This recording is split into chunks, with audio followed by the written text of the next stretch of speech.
56औं अन्तर्राष्ट्रिय साक्षरता दिवसको अवसर आज हो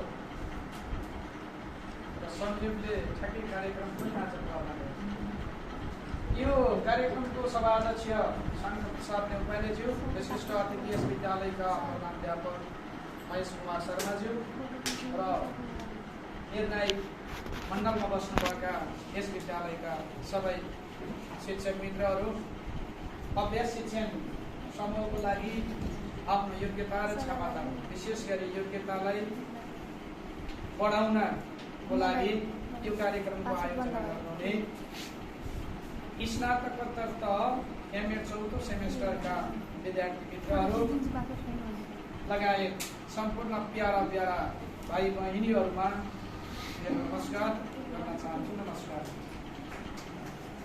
हामी शिक्षाको मन्दिरमा छौँ। शिक्षा के हो? शिक्षाको आवश्यकता किन पर्छ?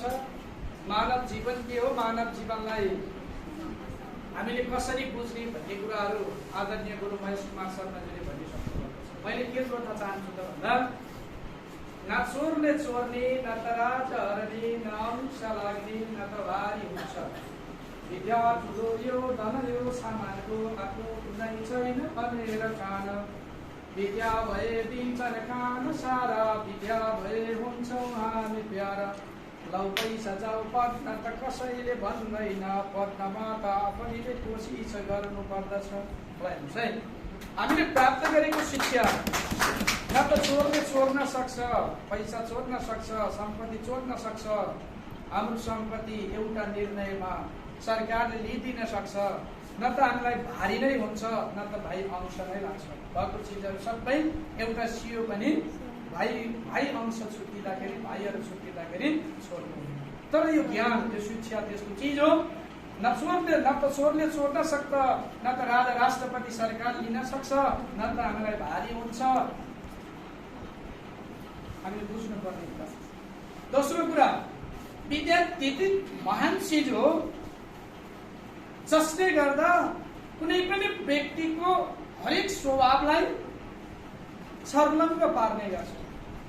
कवि शिरोमणि लेखनाथ पौड्यालजीले भन्नुभएको छ, उपकारी कुनै व्यक्ति मेमोरिन्छ निरन्तर, फलेको वृक्षको हाम्रो नझुकेको काम छ। आज पनि आँपका रुखहरू, कमाएका हाँगाहरू लुकेको देखिँदैन, तर जब आँप फलेर लटरम्म फलेर पाक्ने तरकारमा हुन्छ नि, हाँगाहरू लुकेको देखिन्छ। त्यही हो शिक्षा। शिक्षा कतै खोज्न जानु पर्दैन। किन भन्दा आदरणीय गुरुले भनिसक्नुभयो, यो संसार आफैमा ज्ञान हो, यो संसार आफैमा पुस्तक हो। मैले जोड्न के चाहेँ भने, तपाईँहरू 5जना प्यारा भाइ बहिनीहरू भाग लिनुभयो, तर आत्तिनु भयो। आत्तिने कुरै छैन। किन छैन? यी सबै सहपाठी साथी तपाईँले सकभर 1 कक्षादेखि नै 12सम्म आइपुग्नु भयो होला, नभए कम्तीमा 11, 12, 2 वर्ष झ्यामिनु भएको छ। के को लाज, के को शरम। अनि अगाडि दीर्घामा आदरणीय गुरु यहीँको हेर्छ, प्रत्येक दिन ठोकिनुहुन्छ, तपाईँका समस्या लिएर जानुहुन्छ, तपाईँसँगै प्रत्येक दिन हुनुहुन्छ। के को लाज, के को डर, के को भर। अनि अगाडि बस्नु भएको छ दीर्घामा, उहाँहरू पनि तपाईँहरू जस्तै दाइ भाइ, अग्रज अङ्कलहरू, अग्रज व्यक्तित्व, त्यो पनि समस्या छैन। र निर्णायकमा बस्नु भएको तपाईँहरूको आफ्नै गुरु। यहाँ एउटा भनाइ छ संस्कृतमा, गुरु ब्रह्मा, गुरु विष्णु, गुरुदेव महेश्वर, गुरु साक्षात् परम ब्रह्म तस्मै श्री गुरु। गुरु जति संसारमा केही पनि छैन, केही पनि छैन। आमा बुवा त दोस्रो पाठ, पहिलो भनेको गुरु। किन भन्दा गुरु ब्रह्माजी, गुरु विष्णु, गुरु महेश्वर सबै भगवान, साक्षात् भगवान है गुरु। म हजुरकै आशीर्वादले गर्दा यो कुनै पनि स्टेपमा पुग्न सकु, हजुरको आशीर्वाद लाग्न सकु। त्यो ज्ञान दिने गुरुहरूको अगाडि तपाईँ डर मान्नु पर्ने कुरै छैन, आत्तिनु पर्ने कुरै थिएन। तर पनि मलाई खुसी के लाग्यो भने, धेरै वक्तित्व कलाहरूमा म निर्णायक भएर पनि गएको छु।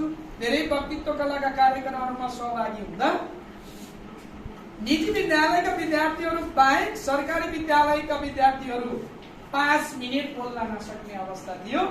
यहाँ तपाईँहरूले 5 मिनट भन्दा पनि बढी बोल्न सक्ने क्षमताको विकास भएको रहेछ।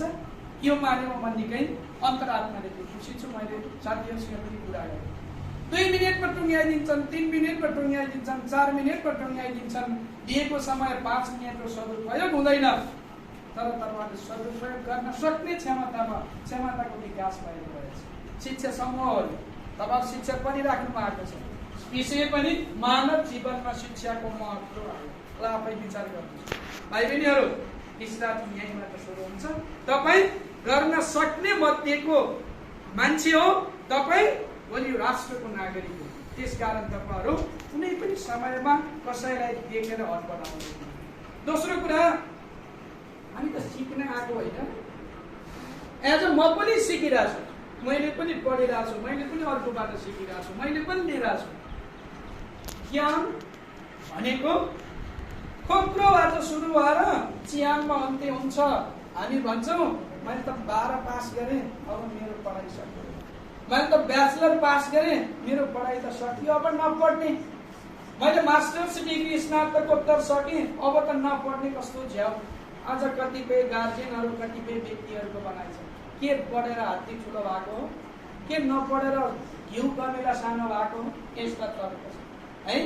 छिमेकीको छोराछोरी विदेश जानुभयो, पैसा पठाइराख्नु भएको छ, आफ्नो छोराछोरी कोलपुरमै अथवा कुनै नेपालमै हल्लिराख्नु भएको छ, आम्दानीको स्रोत छैन। उहाँहरूसँग जाने भने के भन्नुहुन्छ, पढ्दा पढ्दा खेत बिक्री भयो, बारी बिक्री भयो, उपलब्धि 0। त्यो भएर अहिलेको समयमा पढेर काम छ। यस्ता भाषाहरू आएको छ। विद्यार्थी भाइ बहिनीहरू, हामीले बुझ्नुपर्छ। त्यसलाई हामीले हाम्रो तर्कहरूद्वारा चित्न सक्नुपर्छ। आम नागरिक, आम अभिभावकका कुराहरूलाई हामीले त्यसलाई बुझाउन सक्नुपर्छ। पढेर न त हात्ती ठुलो भएको हो, न पढेर न त कमिला सानो भएको हो। त्यो त प्रकृतिले दिएको स्वरूप हो, प्रकृतिले दिएको प्राणीको 84,000 प्राणीहरूको अस्तित्व लिएर मात्रै शुद्ध मानव जीवनमा को जन्म हुन्छ। हेर्नुहोस् है, हिन्दू दर्शनले त्यो कुरालाई बढी वकालत गरेको छ। हामी यो जन्म हाम्रो पुनर्जन्म हो। हामी पहिला पनि कुनै बेला जन्मिएको थियौँ होला। हिन्दू दर्शनले पुनर्जन्ममा बढी विश्वास गर्छ र 84,000 प्राणीको अन्त्यपछि मात्रै शुद्ध र चेतनशील प्राणीका रूपमा हाम्रो जन्म भयो। त्यसकारण आफै विचार गर्नुहोस्, पढेर जन्म लिने भन्ने हो, तर पढेर जीवित सधैँ भइन्छ। भौतिक शरीर सकिएर जान्छ, खरानी भएर जान्छ, तर हाम्रो नाम र हाम्रो काम कहिल्यै पनि निविच्यान्न भएर जाँदैन। हामी सदा सर्वदा जीवित भएर रहन्छौँ। मैले अगाडि के भने, कवि शिरोमणि लेखनाथ पौड्यालको कुरालाई छोडेर हामी आदि कवि भानुभक्त आचार्यको कुरा गर्छौँ, हामी महाकवि लक्ष्मीप्रसाद देवकोटाको कुरा गर्छौँ। किन त आज उहाँहरू मरेर जानुभयो, उहाँहरूको भौतिक शरीर त छैन, तर हामीले जपिरहेका छौँ। प्रत्येक दिन साहित्यकारहरूले साहित्यिक व्यक्तिलाई सम्झिराख्नु भएको छ। कारण यही हो। त्यसकारण जन्मिसकेपछि यो सृष्टिमा, यो ब्रह्माण्डमा केही न केही गरेर जानुपर्छ। त्यो केही न केही गर्ने आधार भनेको शिक्षा हो, त्योभन्दा बाहेकको विकल्प छ। त्यसकारण मानव जीवनमा शिक्षाको महत्त्व, शिक्षाले मानिसलाई कि त धेरै हाई प्रोफाइलको बनाइदिन्छ, कि त धेरै लो प्रोफाइलको बनाइदिन्छ। शिक्षा त्यस्तो चिज हो। शिक्षा जति दियो त्यति बढ्दै जान्छ, तर तपाईसँग भएको धन, तपाईसँग भएको सम्पत्ति, तपाईसँग भएका पैसा जति बाढ्यो त्यति सकिँदै जान्छ। यो जति बाढ्यो त्यति बढ्दै जाने चिज हो। किन भन्दा मलाई पनि मेरा गुरुहरू, अग्रज गुरुहरू हुनुहुन्छ, मैले उहाँबाट सिकेँ, मैले सिकाएँ, मैले उत्पादन गरिरहेको छु, उहाँहरूले पनि सिकिराख्नु भएको छ, उहाँहरूले पनि तपाईँहरूलाई ज्ञान दिइराख्नु भएको छ। हेर्नुहोस् त, यो चक्र कहिल्यै पनि सकिँदैन। ज्ञानले, मैले मेरो अग्रजमा मैले पनि ज्ञान दिन सक्छु, तर अग्रजबाट मैले पनि लिन सक्छु। हामीले तपाईँहरूलाई ससाना भाइ बहिनीहरू भन्यौँ, तपाईँहरूबाट धेरै कुराहरू सिकाएको हुन्छ, हामीले सिकिरहेका हुन्छौँ। प्रत्येक दिन शिक्षकले त्यो कुराहरू सिकिरहेको हुन्छ। शिक्षक ज्ञानको सर्वेसर्वा, शिक्षक हरेक दृष्टिकोणको सर्वेसर्वा हुन सक्दैन। ऊ पनि सिक्ने हो, सिक्दै जान्छ, हेर्दै जान्छ, व्यवहार बुझ्दै जान्छ, उसले पनि ग्रहण गर्छ र ग्रहण गराउँदछ। त्यो लेनदेनको प्रक्रिया भनेको मिठो शब्दमा अन्तर्क्रिया, त्यो भनेको शिक्षा हो। हामीले प्रत्येक दिन हाम्रा गुरुहरू, शिष्यहरूसँगको हामी ठोकिराख्ने अन्तर्क्रिया के हो त भन्दा लेनदेनको प्रक्रिया। तपाईहरुलाई पढाउँदै गर्न हामीहरूले पनि लिइरहेको छौँ। त्यसकारण सिकाइ भन्ने कुरा, ज्ञान भन्ने कुरा, शिक्षा भन्ने कुरा हाम्रो जीवनमा कहिल्यै पनि प्राप्त गरेर सकिँदैन। जति चासो बढ्दै जान्छ, जति उत्सुकता बढ्दै जान्छ, जति तपाईले सिक्नमा इच्छा आकांक्षा आवश्यकताहरू बढाउँदै जानुहुन्छ, त्यति तपाईमा नलेजहरू थपिँदै जान्छ। तपाईँ स्थायी रूपमा बलियो भएर आउनुहुन्छ। हामी भन्छौँ रोजगारी छैन। रोजगारी किन छैन? रोजगारी जेबमा आउँछ, तपाईले सङ्घर्ष गर्नुहोस्, तपाईले आफ्नो पर्फर्मेन्स बढाउनुहोस्, आफ्नो क्षमताको विकास गर्नुहोस्, सर्वाङ्गीण विकास गर्नुहोस्, शारीरिक, मानसिक, सामाजिक, संवेगात्मक, क्रियात्मक, भाषिक, बौद्धिक विकासहरू गर्नुहोस्। तपाईलाई खोजी खोजी रोजगारीका अवसरहरू आउँछन्। तर आजको 21औं शताब्दीमा विज्ञान र प्रविधिको युगमा हामीलाई घरमै हिजोको जस्तो प्राचीनकालीन शिक्षा जस्तो, लिच्छवीकालीन शिक्षा जस्तो, अथवा अहिले केही समय अगाडि तपाईको 2060 सालभन्दा अगाडिको शिक्षा जस्तो बोलाएर अनि घरमै गएर आग्रह अनुग्रह गरेर रोजगारी दिने अहिले सम्भव छैन, हुँदैन। किन भन्दा आजको साइन्स एन्ड टेक्नोलोजीको 21औं शताब्दीको साइन्स एन्ड टेक्नोलोजी हो। हामीले प्राप्त गरेको ज्ञान प्रतिस्पर्धा गरेर, प्रतिस्पर्धाकै माध्यमद्वारा हामीले आफूलाई इस्टाब्लिस गर्ने, त्यो खालको पर्फर्मेन्स विकास गर्ने। त्यो खालको पर्फर्मेन्स विकास गर्ने भनेको यस्तै कार्यक्रमहरूमा भाग लिँदै जाने, तपाईमा लागेका जिज्ञासाहरू तपाईका गुरुहरूसँग सोध्दै जाने, तपाईहरुका गुरुहरूसँग जिज्ञासा राख्दै जाने, तपाईहरुका गुरुहरूले ती कुराहरू जिज्ञासा मेटाउँदै जानुहुन्छ, तपाईमा ज्ञान थपिँदै जान्छ। जन्मिँदा मानव मस्तिष्क चिरो हुन्छ, केही पनि हुँदैन। मानव मस्तिष्क चिरो केही पनि नभएको खाली मस्तिष्क लिएर जन्मेको हुन्छ। जब बच्चा आमाको पेटबाट जब जन्मिन्छ, चिया गर्न सुरु गर्छ, अब मस्तिष्कमा थपिँदै जान्छ। त्यो भनेको ज्ञान हो, शिक्षा त्यही हो। शिक्षा खाली किताबी ज्ञानहरूबाट मात्रै प्राप्त हुँदैन। शिक्षा त पढेर पनि सिकिन्छ, पढेर पनि सिकिन्छ। आदरणीय गुरुले उदाहरण दिनुभयो, हामी हिँड्दै गर्दा कुनै ठाउँमा रक्सी खाएको मान्छे पल्टिरहेको छ, त्यसबाट हामीले सिक्यौँ। के सिक्यौँ?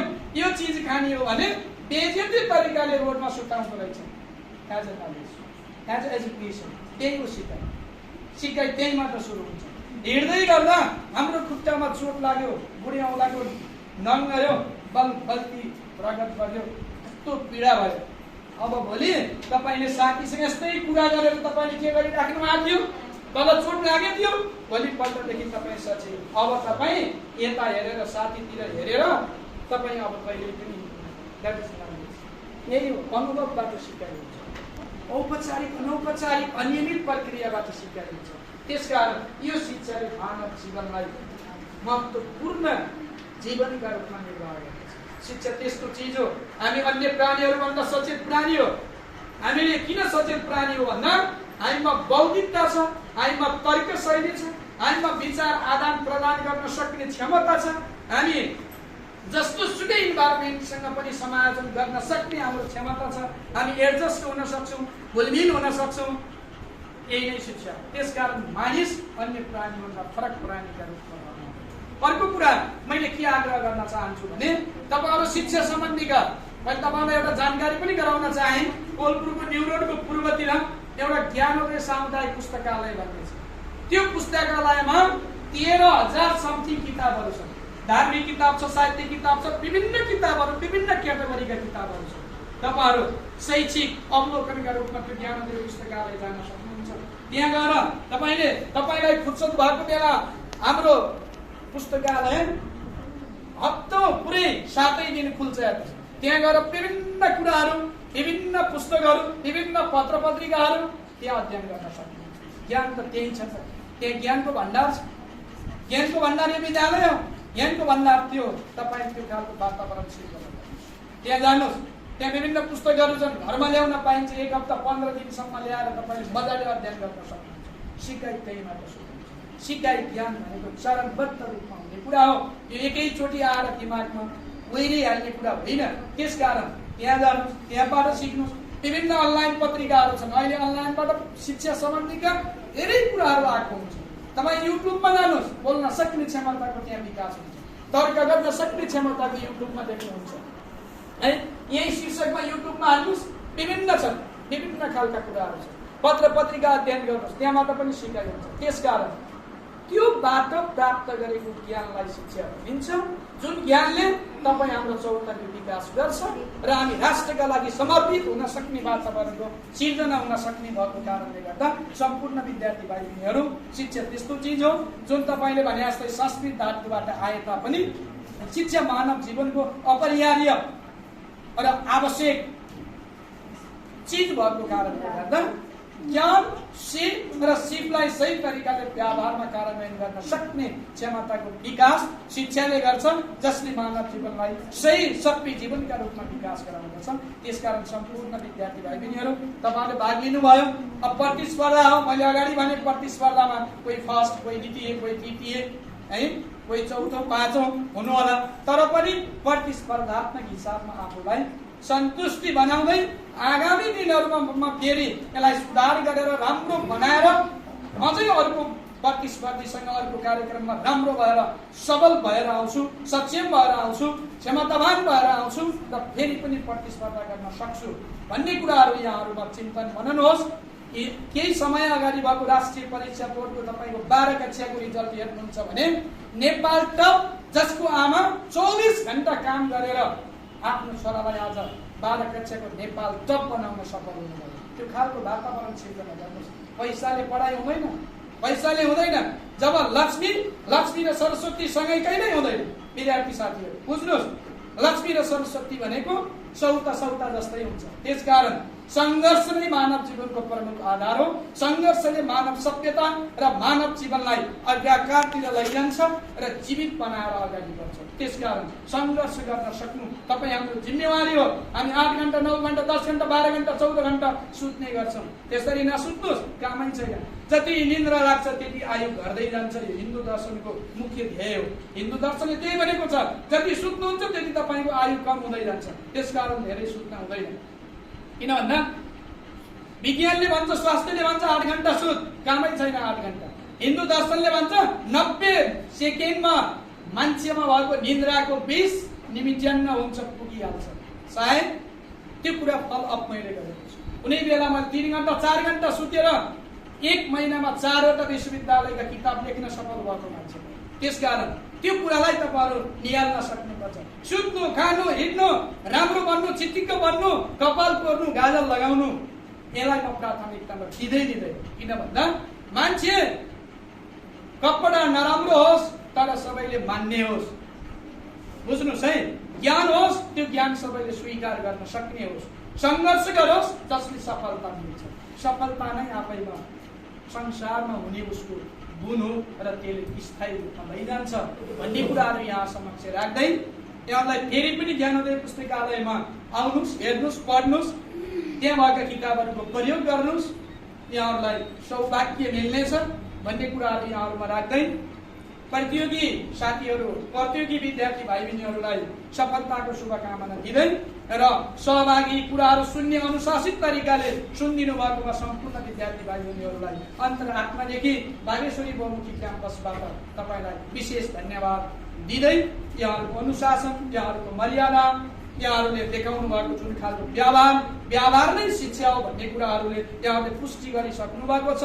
त्यो कुराहरूमा म निकै खुसी र आभार व्यक्त गर्न चाहन्छु। साथै अभ्यास शिक्षण हाम्रो यो विद्यालय र क्याम्पसको नजिकको रिलेसन र एउटै शिक्षण संस्था, त्यो पनि सरकारी, दुवै सरकारी शिक्षण संस्था भएको कारणले गर्दा हाम्रा विद्यार्थीहरूलाई 45 दिनसम्मको यो कार्यक्रममा सहभागी हुने अवसर विद्यालय परिवारले गरेको छ। म मध्यपश्चिम विश्वविद्यालय बागेश्वरी बहुमुखी क्याम्पस पाठ्यक्रम तथा मूल्याङ्कन विभागको विभागीय प्रमुख तथा व्यक्तिगत तर्फबाट विद्यालय परिवार र विद्यालयका प्रधानाध्यापक आदरणीय गुरुलाई विशेष आभार व्यक्त गर्दै कार्यक्रमको आयोजना गर्ने मेरा प्यारा विद्यार्थी साथीहरूलाई विशेष धन्यवाद दिँदै यहाँहरूबाट बोझेल पर्न चाहन्छु। हस्त, धन्यवाद।